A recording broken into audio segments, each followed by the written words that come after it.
15 अप्रैल 2023 सुबह के वक्त लोग अपने घरों में थे कि अचानक आसमान में फाइटर जेट्स एंड ज़मीन टैंकों के गोलों से सूडान का पूरी फ़िज़ा गूंज उठा।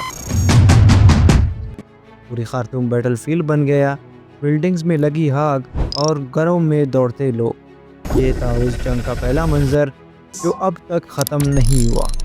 ये वार दो जनरल्स के बीच नहीं बल्कि पूरे सूडान के फ्यूचर के बीच है। सूडान का सिविल वार। सूडान ने 1956 में ब्रिटिश इजिप्टियन रूल से आज़ादी हासिल की। उस वक्त यहाँ एक पार्लियामेंट्री डेमोक्रेसी बनी थी, लेकिन 1958 में पहला मिलिट्री कू आया जनरल अबूद के ज़रिए।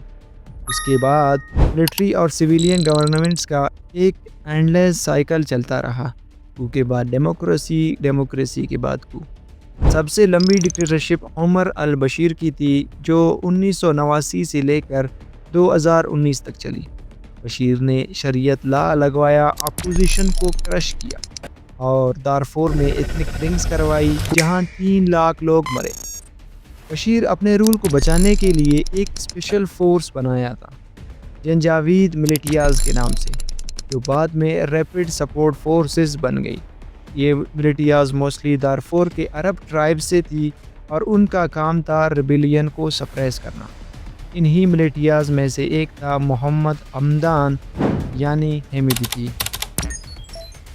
सूडान की मेन आर्मी का नाम है सूडानीज आर्म्ड फोर्सेस यानी साफ, जो 1950 से एग्जिस्ट करती है एक ट्रेडिशनल मिलिट्री इंस्टीट्यूशन के तौर पर। लेकिन बशीर ने आरएसएफ को इसलिए बनाया था कि वो आर्मी के अगेंस्ट एक काउंटर बैलेंस बन सके, यानी अगर मिलिट्री उसके खिलाफ हो तो आरएसएफ उसका पर्सनल गार्ड हो। आरएसएफ को ह्यूज फंडिंग दी गई और उन्हें गोल्ड माइंस का कंट्रोल मिला। 2013 में आरएसएफ को ऑफिशियली रिकग्नाइज कर दिया गया और हेमिदती इसका कमांडर बन गया।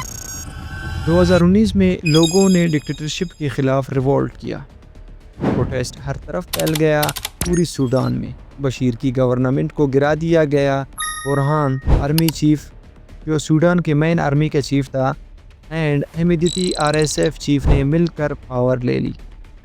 उन्होंने प्रॉमिस किया कि सिविलियन गवर्नमेंट बनाएंगे, लेकिन अंदर से दोनों पावर के लिए तैयार हो रहे थे। बुरहान चाहता था कि आरएसएफ आर्मी में मर्ज हो जाए।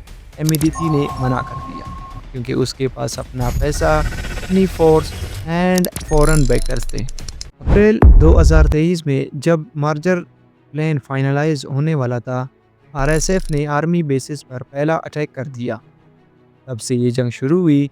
ये पावर की लड़ाई थी कि बुरहान मिलिट्री का कंट्रोल चाहता था, हेमिदती इंडिपेंडेंट रूल चाहती थी। सूडान में आरएसएफ गोल्ड एक्सपोर्ट्स कंट्रोल करता है। On the other hand Sudan's army ports और स्टेट इंस्टीट्यूशंस पर कंट्रोल रखता है।